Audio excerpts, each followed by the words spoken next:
I'm your host, Ann Morrow. Thank you for watching. What is psychology? It's the science of propelling oneself safely through the environment to enhance well-being.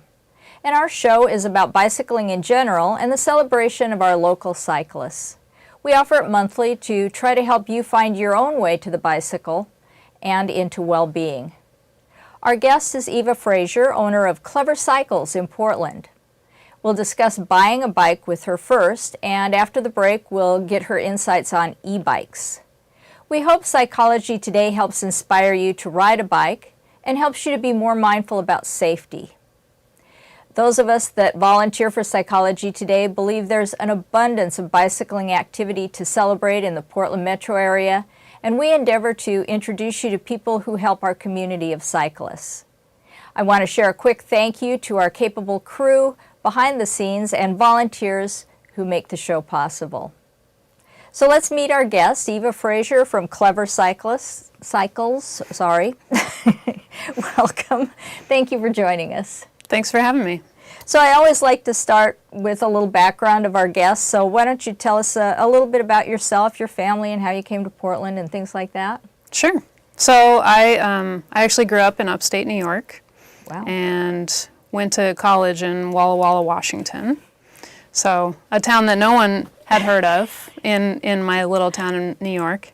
But I went there and kind of fell in love with the Northwest and the culture and the lack of horn honking and aggression on that front, and sort of decided between Portland and Seattle, and came to find that Portland was really like this perfect balance of small town, big city, whereas Seattle felt a little more big city, and also the bike culture, the outdoor culture, all of that. My wife is actually from here, and so that was a little bit of how we ended up here instead of in Seattle or in New York or that kind of thing. Sure. But the rest is history. Yeah. And how did you choose Walla Walla for your education? That's a good question. What's funny is Whitman sent me a flyer in the mail when I was in high school, and I had actually volunteered at Olympic National Park a long time ago when I was 16. Sure. I had spent a couple weeks there with a program with a bunch of teenagers, helping in the north side of Olympic National Park. So I kind of fell in love with the whole Northwest at that point in time, and Walla Walla, while not terribly close to the Olympics, was a heck of a lot closer than New York. Yeah. So interesting. Yeah. Oh, that's really cute. So share some of your cycling journey with us.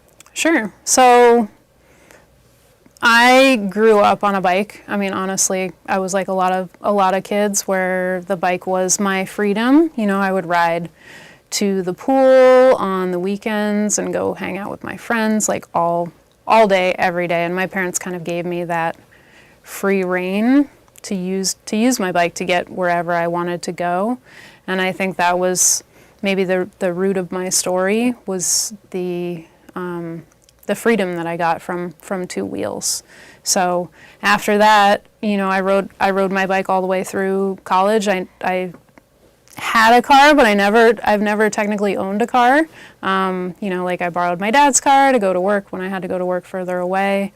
And in college, I rode my bike everywhere. And then coming to Portland, I got a job at REI, which was sort of this gateway into the outdoor life and action sports and skiing, biking, all of that, and met a really great community of people that sort of let me join their club, riding road bikes and going on adventures. So, and after that, I started at Clever Cycles, because I actually started there as a mechanic instead of an owner, right? I started with the roots, and worked my way into it. Yeah, you really did.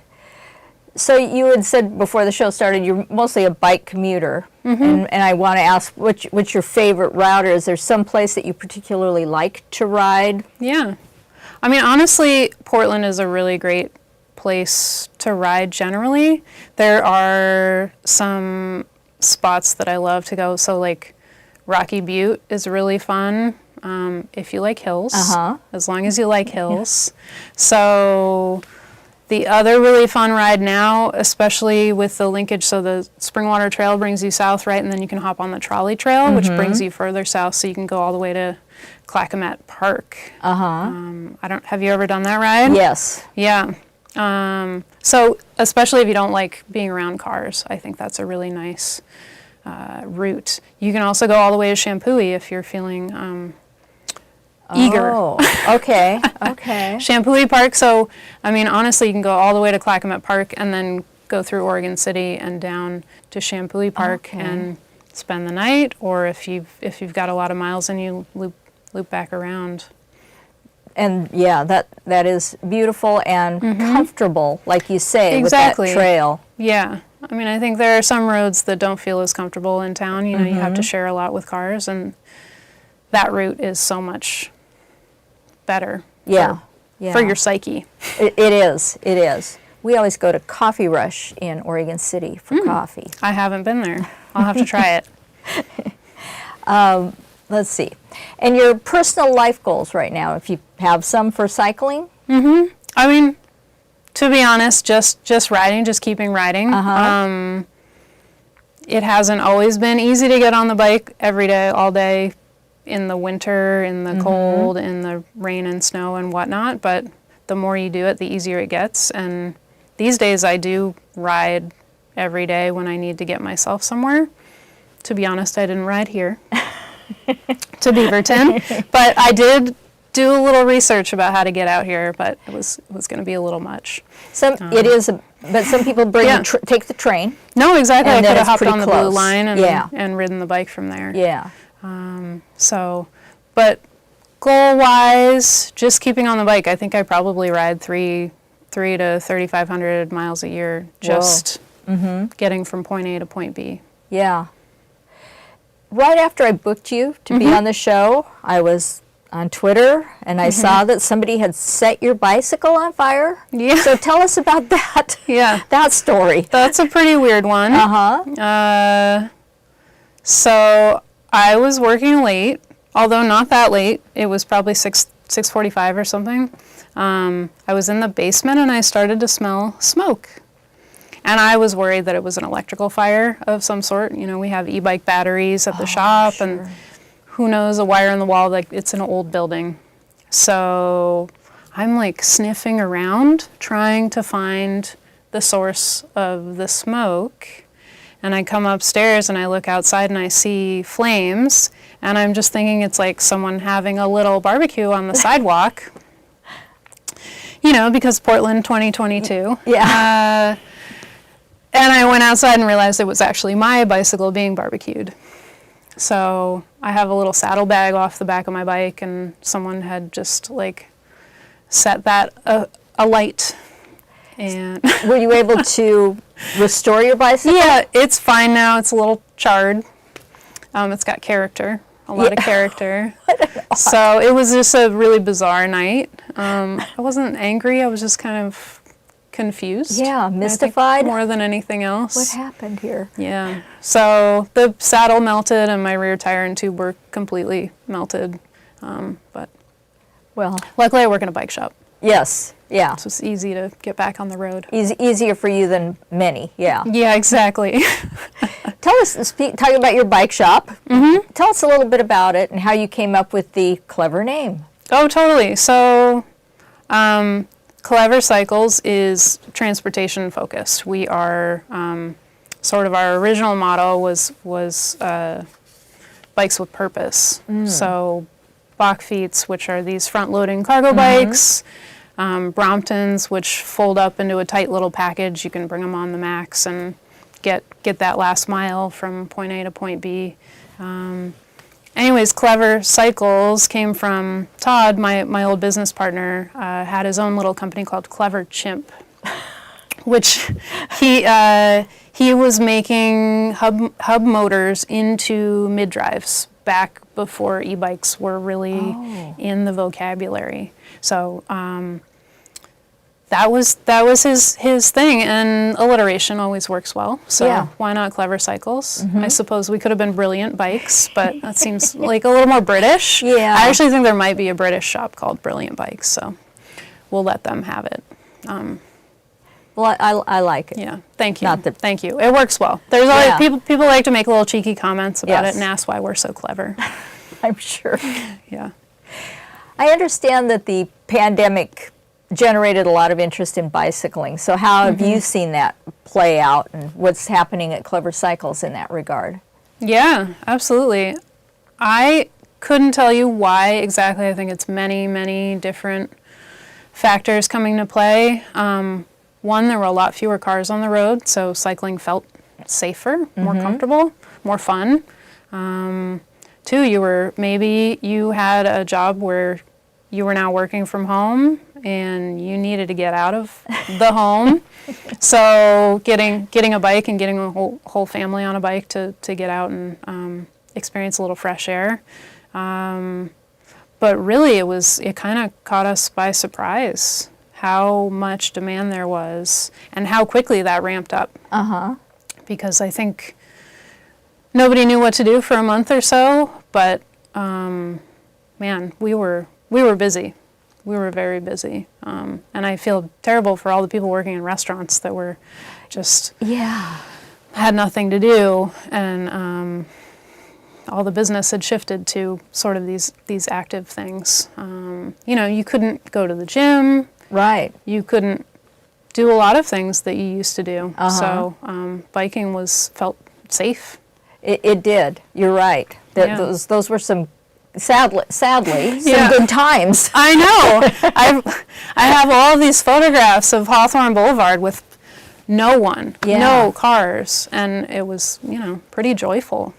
Sort of gave me a vision of what could be. What could be. Yeah.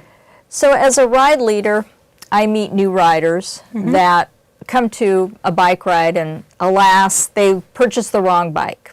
Maybe they saw some good, wide, sturdy tires and they thought, I'll be nice and stable on this bike and I'll be comfortable on this, so I'll get this one. But then they find that if they want to do road bike riding, it really isn't that comfortable because they have to work harder than anybody else to be on the road ride. So I guess I want to ask you, can you share a few tips with us for people that are just interested in cycling in general to avoid some of those pitfalls of getting the wrong bike and not go broke? Totally. No one wants to go broke. There's so many factors to buying a bicycle, so many questions that maybe you could ask yourself before you go to the bike shop. What kind of riding do you think you're going to be doing? What kind of mileage do you think you're going to be putting on? What sort of pace you like and what feels comfortable? But also just keeping an open mind, because there are really good, really smart people working at bike shops that can kind of lead you in the direction that might work. That said, there's always like the salesy people that are just pushing the latest and greatest. And you don't want to fall into that where you get swayed by the carbon fiber this or the latest technology. Honestly, I think test rides are really important, and talking to friends and colleagues that have experience and maybe seem similar to you, because you can talk to somebody else who is going to push you into the really stretched out like racy road bike, and maybe you actually need a kind of upright, comfortable cruiser, and you're swayed by this, you can go faster and lose more weight or XYZ. But just sort of trusting your gut, and also probably asking the bike shop what their return policy looks like. Or asking if you can take an extended test ride and like really try things out.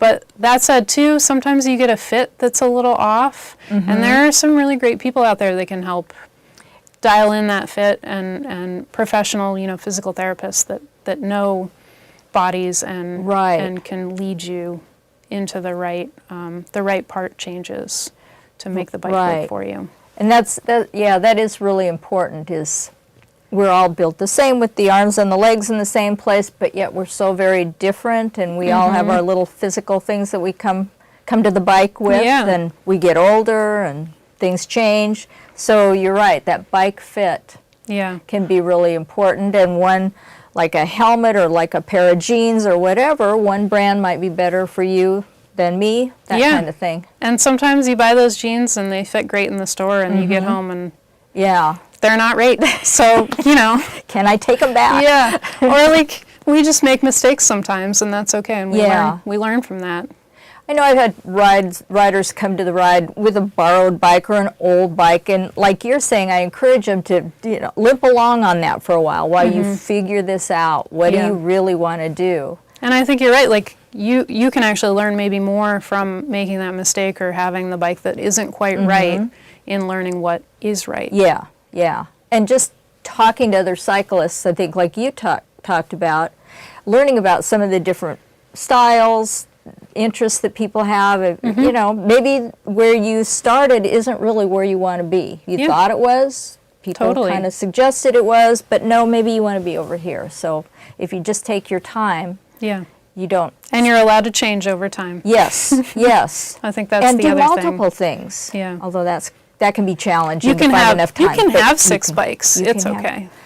Or a friend of mine had 26 bikes, but then you need another garage. He had a great big room. He was lucky. He just had a great big room. Yeah. And they all fit in there. Generally, in shopping for a bicycle, what are some of the big differences between going to a bike shop and going to a big box store? Sure. I mean, service is probably the biggest difference. In Portland, we're lucky enough to have many, many, many great small retailers that have their niche and specialty in different bikes. The big box store is going to have maybe one of each style. And to be honest, the big box store is fine if you don't have a ton of money to spend. You've got $200, $300, $400, and you need whatever, 2 wheels and gears. Kids' bikes especially, you can get by with that. There's certainly going to be nicer stuff in the bike shop that's independently run, but it's also going to cost more money. So, but I like to think that we do a good job as an independent retailer that gives you a lot more service, and then the continued service too. Warranty support, really good assembly. We're not just paying some 13-year-old kid who's never touched a bike before. We have professionals with training and experience to put the bikes together and service down the road. So I don't know. I can't even think of like Fred Meyer or Target or G.I. Joe's is long gone. They are. Yeah. Ooh, mentioning that really makes you a Portlander, I think. I guess so. I've been here long enough. Identify a few cycling accessories that you see as essential for a new cyclist. Totally. Well, I think the number one thing is, what are you doing?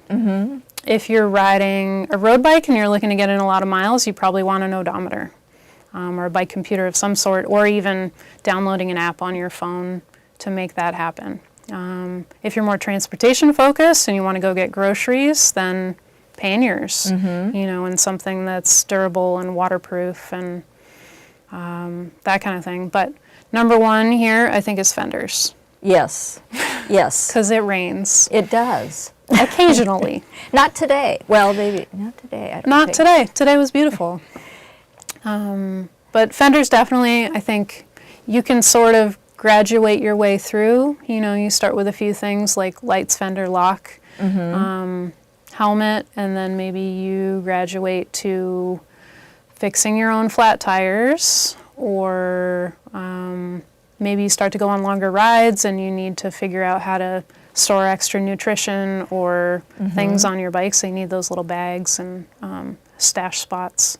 Or maybe you need some cool fancy spandex. Yeah, yeah, that you resisted, but You find yourself resisted, but looking at now. then you've been wearing cotton t-shirts and... Personally, I find the 3 pockets in the back very convenient. They're to pretty put handy. everything in. Don't need anything else then, like a purse or some sort of Totally, bag or yeah. holding it all in your hands. They're in the back pockets. I know, you have your banana pocket, your water bottle pocket, maybe your phone, Yeah, yeah, you're good. some granola bars. Wear them all the time. So, and you're right. There are so many little people make fun of me because I have kind of a big saddle bag, but yeah, there are all kinds for all different needs. Oh, And absolutely. Yeah. It's really from the minuscule to Yeah. pretty darn big.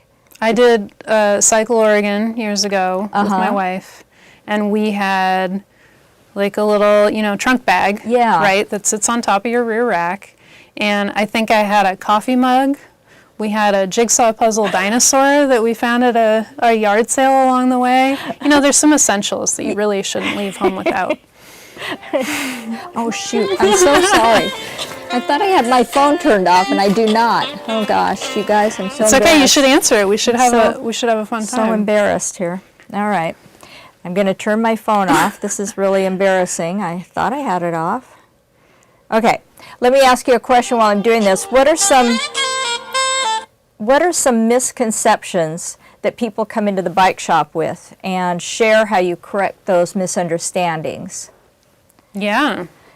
I think the biggest thing is that people have made up their mind before they come in. Which, to a certain degree, is good. You've done a lot of research and you have some idea of what you want. But to come into a store and then ask someone's advice but not really be receptive to that advice can be difficult. So I think that's one thing. The other thing is maybe wanting the lightest, the fastest, the biggest, all of that when... And that's not really There's the a certain riding. amount of finding that balance of, sometimes you lose durability when you get into that realm where you have the really light, expensive thing. You lose some long-term durability with that, and just being open to listening to other sides of the coin. But generally, the one thing that we have a hard time with is sometimes you have a couple that comes in, and the one side of the couple is actually shopping for the bike, and then the other side of the couple is the backseat driver. And you sort of try to isolate that backseat driver because sometimes they, it's not their bike, right? So you need to let the buyer buy things. So you're a mechanic and a bike shop owner and a psychologist? Yeah, I provide therapy on the side.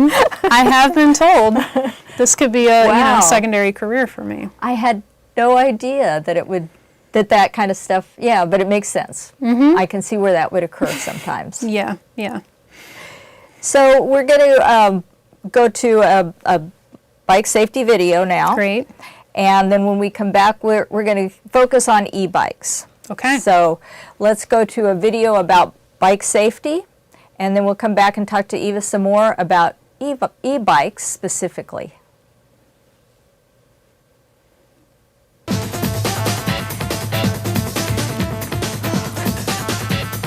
I'm sorry.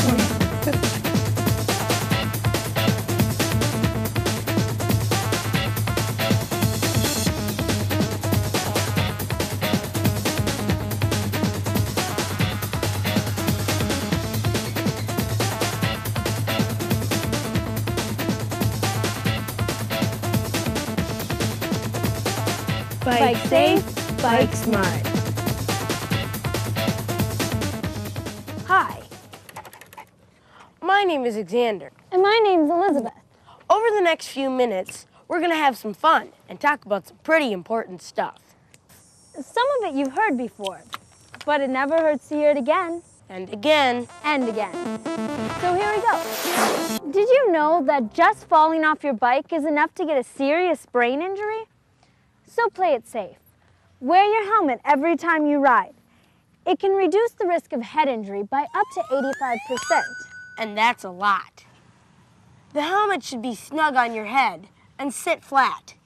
The strap should form a V under your ear, and the chin strap should also be snug. 2 fingers should fit in between your eyebrow and your helmet. Also, make sure your helmet meets safety standards. Look for a sticker that says CPSC. This stands for the Consumer Product Safety Commission.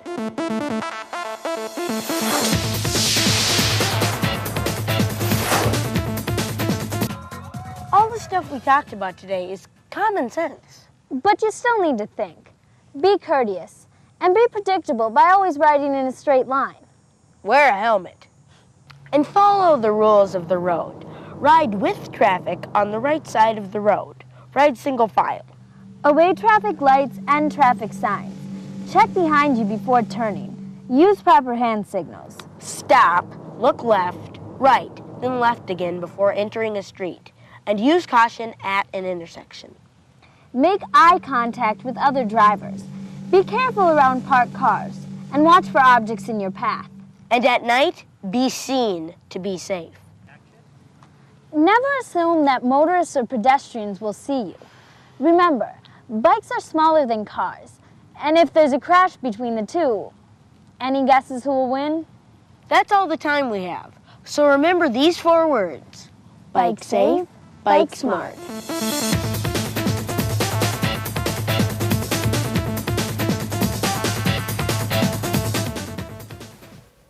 So I just love those videos, and they're certainly applicable to adults, of course, as well.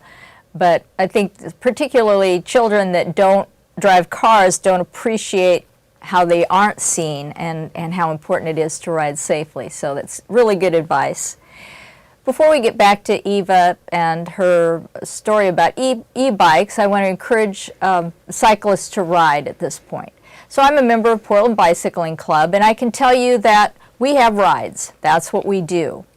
Mostly our rides are road rides, and we often incorporate the multi-use trails and safe streets in the city. Some of our members are into gravel riding, so you'll find some of those on our ride calendar as well. And touring is a fun cycling adventure, and there's some of that offered as well. For example, over Memorial Day weekend, we have the traditional Jim O'Horo Columbia Gorge Explorer. It's been going on for years, which is 4 days of loaded touring. The route is established, camping areas are reserved, and you carry your own gear. So it's kind of, you just show up. It's kind of brainless. Somebody else did all the work. You just come along for the ride. There is a minimal fee for that particular ride so that they can reserve the campsites. And additionally, Portland Bicycling Club has our own time-honored Pioneer Century back on the calendar, and that's going to be June 11th. There'll be a metric century, so that's 62 miles for those of you who never grasped metrics, and a 34-mile route.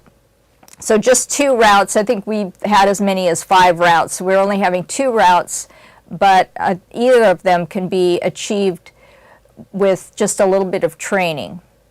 And that starts at in the Canby area, so it's very rural. And finally, our club coordinates the finish line of Seattle to Portland, STP, and that event is July 16th and 17th. STP is on the bucket list of many cyclists, and this year might be your year. We'll welcome you back to the Rose City, whether you ride those 200 miles in 1 or 2 days. So go to portlandbicyclingclub.com for details. Let's get back to Eva and talk about e-bikes. And one reason I have you on the show, Eva, is because of one of our Portland Bicycling Club members, Danny, who went to your store after he had been ill. And he came back on his regular bike, which was a very nice bike, and gosh, just couldn't do it. Mm-hmm. Couldn't even the slower, shorter rides. He still loved bicycling, but was struggling, and so he went to your store, and boy, he is a happy camper now because he's got an e-bike and he's back riding with us and having a good time. So that's a solution for some people. That's a reason why some people look to e-bikes. Let's start with, what is an e-bike? I mean, I'm throwing that term around. What is it? Why don't you describe some of the different types for us? E-bikes are definitely, it's the hot new thing, right? E-biking, just like EVs, right? We know about electric cars. So e-bike essentially just means electric bike. You've got a bicycle, and then you've got some sort of motor system and battery. And really it's as simple as that. It's just giving you a little extra help on the bicycle. So I like to use the analogy of using the chairlift to go skiing. You could certainly skin your way up to the top of Mount Hood and ski your way down. It'd be a lot of work and a lot of time and a lot of sweat. And so putting the electric motor on a bicycle essentially just makes it easier. So someone like Denny, he was having trouble meeting the same mileage that he was doing before, and the e-bike really made it possible. It really did.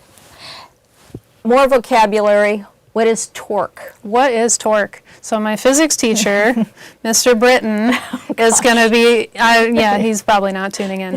That was a long time ago now. But torque, essentially, you have a lever arm, and you're pushing force on that lever arm and getting rotational force. So generally, we measure torque in Newton meters, which newtons are a measurement of force over a length of lever. Right, they say you have a lever large enough, you can move the world. So that's a reference to torque. And torque is generally one of the better ways to measure how strong a motor is. People are going to throw watts at you and amps and watt hours, but torque is going to be really what tells you how easy it's going to be to climb that hill or get started from a stop. And generally, if the e-bike you're buying has a reputable company behind them, they're going to tell you the measurements of torque that are possible with that e-bike. So anywhere from 20 to, say, 85 Newton meters of torque is pretty average for kind of what you can get. That seems like quite a spread. It is quite a spread, and it really, there are a lot of different e-bikes on the market and a lot of different motor systems on the market designed for different things. You know, you can get a lightweight, light-duty e-bike that really just gives you a little bit of help, or you can get something that's purpose-built to carry cargo or pull kids or that kind of thing. And that's when you really want the torque. So like you talked about before, just generally buying a bicycle, you need to talk to people about what your needs are. Exactly. So that you're getting the right bike. So you don't need to know the physics behind it all. No. And that's what bike shops are there for, right? Is to decipher that language that maybe seems nebulous or ungraspable to some degree. All those numbers getting spouted can really just boil down to, what do you need to do on a bike? Yes. I see that a lot of the e-bikes seem to be equipped with disc brakes. And are they all equipped with disc brakes, and is that going to be the trend with all bikes in general, do you think? I think it's definitely happening. I would guess that 95% of e-bikes are set up with disc brakes. It's not universally true. It's not that you have to have disc brakes, but they're more powerful, more effective, and generally you're achieving higher speeds with an e-bike, so it's better to have good brakes to go along with that extra power. So it's really a safety feature. Exactly, exactly. We saw that safety video. I don't know why those kids weren't spouting the joys of disc brakes. I think it's a very old video. It might be from the 90s. Yes. Yeah. There might not have been e-bikes. Or That's disc fair. brakes. That's fair. Or barely disc brakes. Are most e-bikes using the belt drivetrain rather than a metal chain like we're more accustomed to? And again, is that kind of a trend for bicycles in general? Sure. So, I mean, there are certainly a lot of manufacturers putting belt drives on bikes. It's not a universal thing yet, and honestly, I don't think it will be. Derailleurs have been working pretty well and are probably on the more efficient end of things versus internal hub motors or internal hub gears. So belt drives are pretty neat when you look at them. They're quiet. They don't need chain lube. They're easy maintenance, really. They don't take as much, they don't stretch out as much as a chain does, so you don't have to change them out as quickly. But you're limited in some other ways, so you need a special frame to do a belt drive, because the belt versus the chain, the belt can't be broken and then reattached around the frame like a chain needs to be. And if you do that, so you need the special frame, and then you have to use something that only has a single chain line, so like an internal hub or a single speed. So you're more limited in the gearing choices that you have. The other limitation is that not all bike shops are quite as equipped to work on them, or maybe don't always have the knowledge. So it's been happening. I mean, belt drives have been on bicycles for 10, 20 years probably now. Yeah. I didn't realize that. Yeah, exactly. And it started really just on a few internal hub bikes and single speeds, and it's spreading now to e-bikes, I think, because people are seeing chain wear is accelerated with an e-bike because you're putting more force on that chain, and that's one way to mitigate that. I see. Now, somebody that likes to tour said, like I think you kind of alluded to, if you have a belt drive and you're out in the middle of nowhere and that goes haywire, you're kind of sunk. Whereas with a chain, maybe you can kind of finagle your way back together again and at least limp to a bike shop. Absolutely. Yeah, there's always pros and cons to everything, right?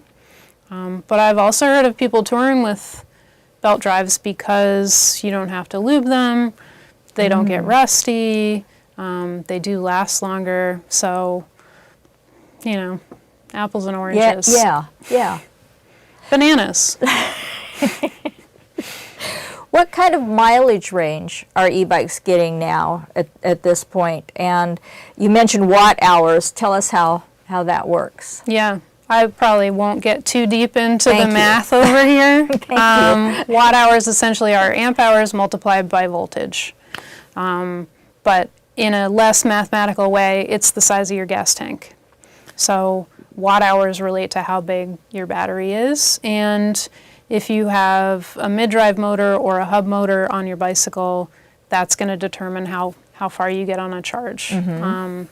I would say these days e-bikes are promising various mileages, right? 20 to 60 miles on most batteries. Some are claiming as far as 100 miles on a charge. And like with anything, that's always sort of like maybe best case, no wind, very lightweight rider conditions. Yes. So you have to take that with a grain of salt. And if you're a 220-pound guy carrying a bunch of stuff in a pannier, you're not going to get that 60 miles that was promised. Yes. And into a headwind. And into a headwind uphill both ways. As technology has improved, and e-bikes have been around for a little while, what kind of little glitches that started out with the new ones have you seen corrected with e-bikes? They always say don't buy the first year of like a new something because it's going to have little glitches. Yeah. What have you seen in that regard with e-bikes? Totally. E-bikes have changed immensely, I would say, in the last 5-10 years.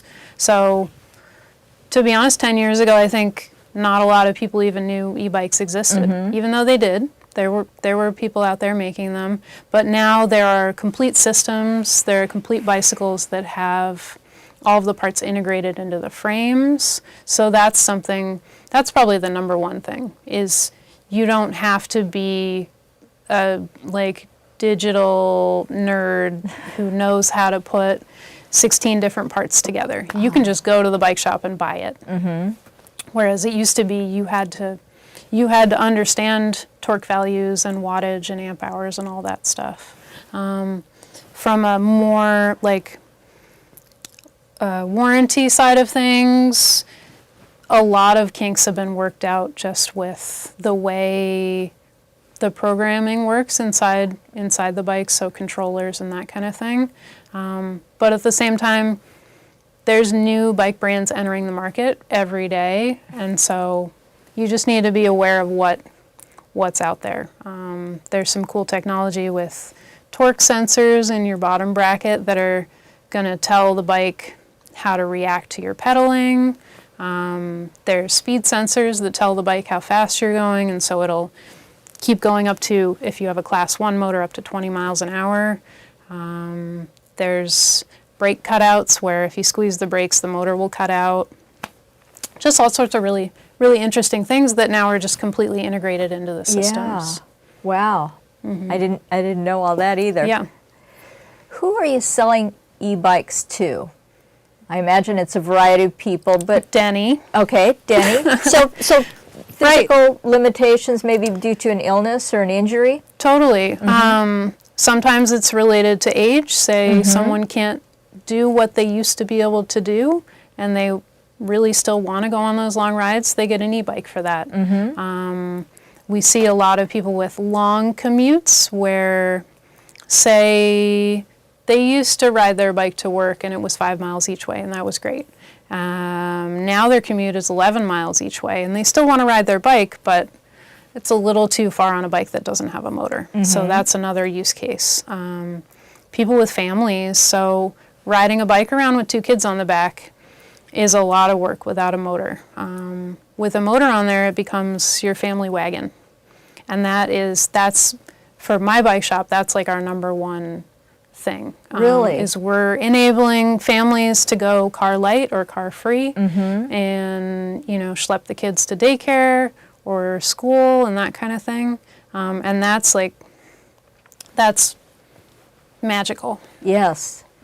Interesting. Yeah. And I'm more involved with the people that are getting older in our club. More and more people are getting e-bikes, and I like to say that there's not any stigma. I think initially there was a little stigma there that, oh, well, you got an e-bike. Right. But now it's just, like you said, you have a passion for cycling. We want to have you be our friend still and ride with us. And if that's what it takes to do it, more power to you. Good for you. Yeah, it's a tool. I think in our club, we get club miles. So you get mileage credit. And so then there's some of that, you're on an e-bike. Now you're cheating. So of course you got that many miles. But it's all in good fun. Just a little ribbing. Yes, yes. How many miles have you got? Me? Do you have your mile card, your mileage card? I think I got a 40,000 mile plaque since I joined the club, but that's a long time ago. That's a lot of miles. I'm a weekend warrior. I don't get that. That's okay. That's a lot of weekends. Yeah, it is. It is. Describe just in general terms, what are some of the differences between the super expensive e-bikes, and you just described some really fancy technology. I assume that's what you would spend money on, but you can tell us, and less expensive, and what am I getting if I'm spending a lot of money, or what am I sacrificing if I go for a less expensive bike? Totally. So you can run the gamut from a really inexpensive bike that's going to have mechanical disc brakes and a small battery and maybe a hub motor. That's going to be on the lower end of the scale. You might sacrifice some quality of components, so you won't be getting crisp shifts and really strong braking. Probably you're getting it from an online retailer where you might not have a service shop that's assembled it for you, so you're going to have to put it together yourself.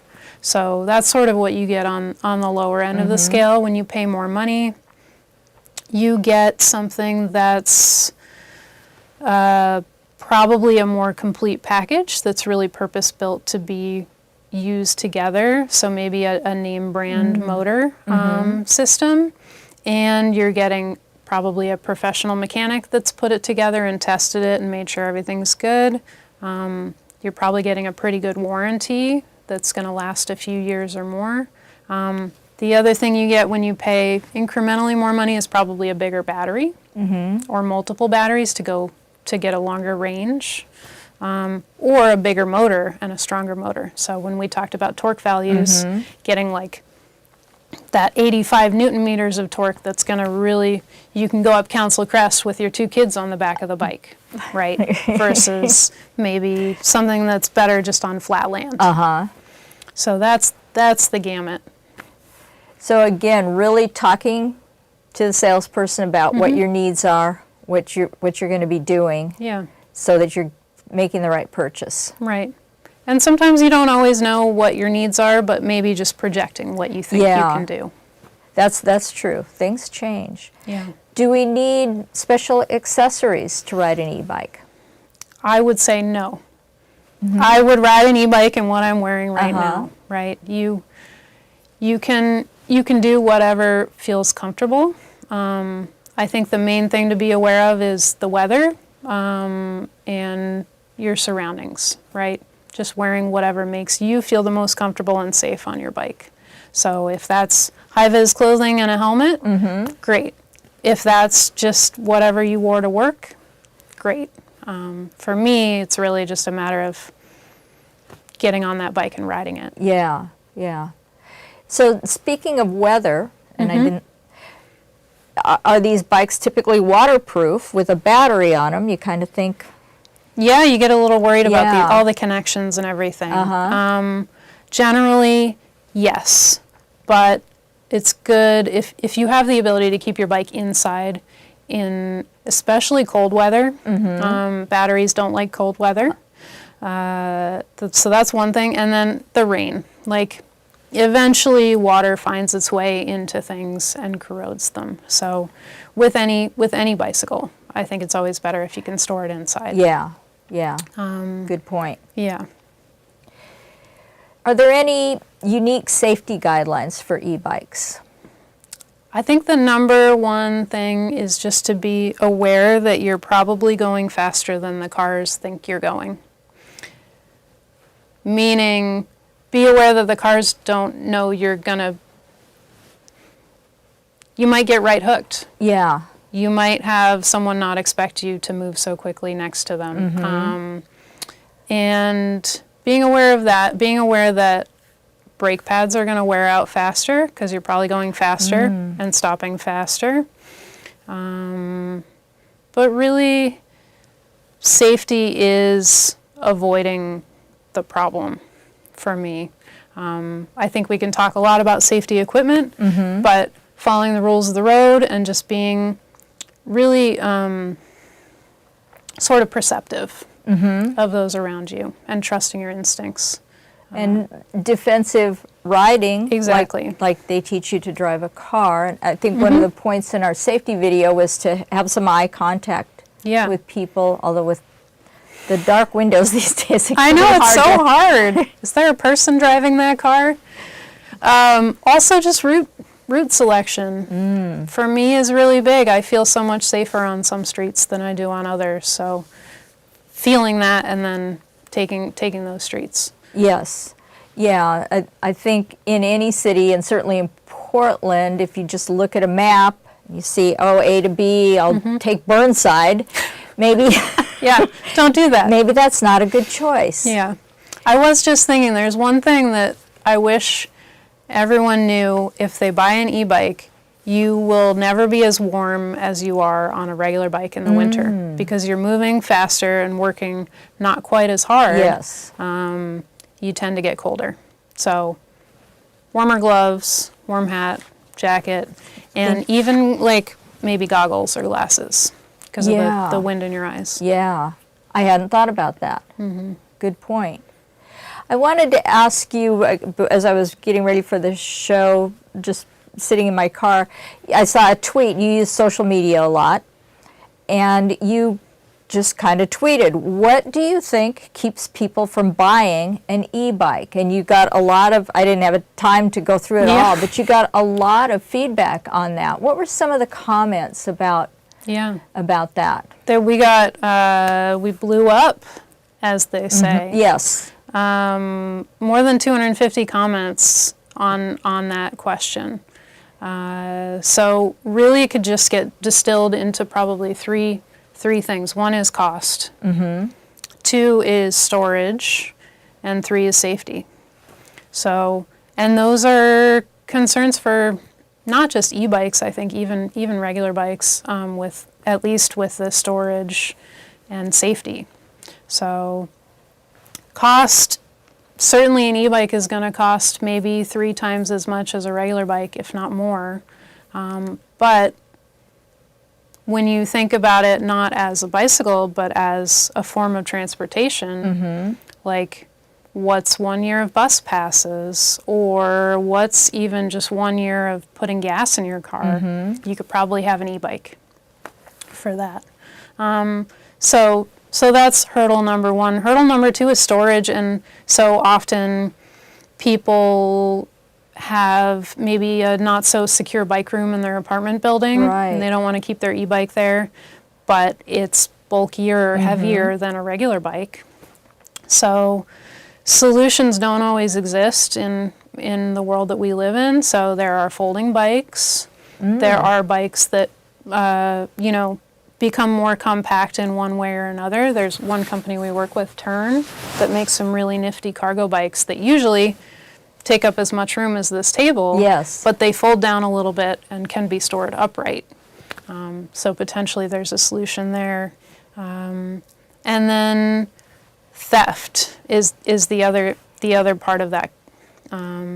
Just parking on the street with a U-lock is usually fine, but overnight is definitely problematic. And cars get stolen too, but generally bikes get stolen a lot more than cars. Yes. And there isn't a good solution. There's a lot of technology out there that could be utilized, I think, but hasn't fully made its way into the bike market. A lot of like Bluetooth compatible stuff, Apple AirTags that people can put.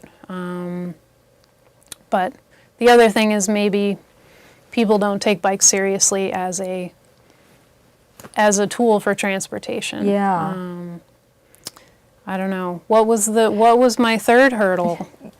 So, Safety. Cost, safety. Safety. And that's,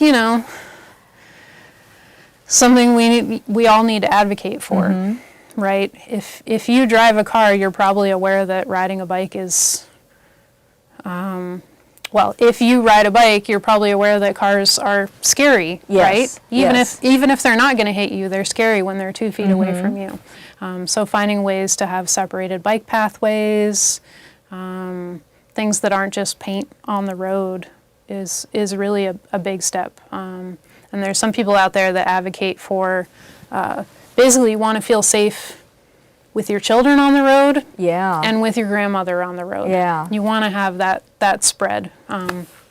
Not just the aggro 25-year-old men who feel fine riding down Barber or on Burnside. Right? Most of us don't feel safe doing that. Well, and sadly, like we were describing when the pandemic first started and there was hardly any traffic, it seems like a lot of the traffic that's come back is particularly reckless.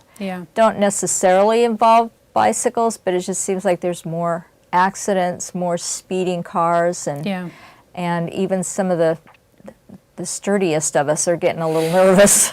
It seems like. And there's no shame in that, but it makes it hard to bounce back. And to say this is the form of transportation I'm choosing.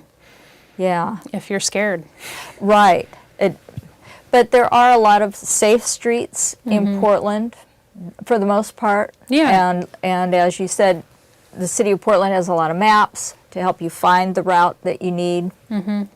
And so hopefully you can find that perfect route that's going to work for you. And I think if you're a new rider, is finding an experienced rider that can give you the tools to find those routes or to just go with you, Yes. you know, and show you the roads that are better than others. Yes, Because Google Maps doesn't always tell you that's true. exactly That's true. the way I would take, at least.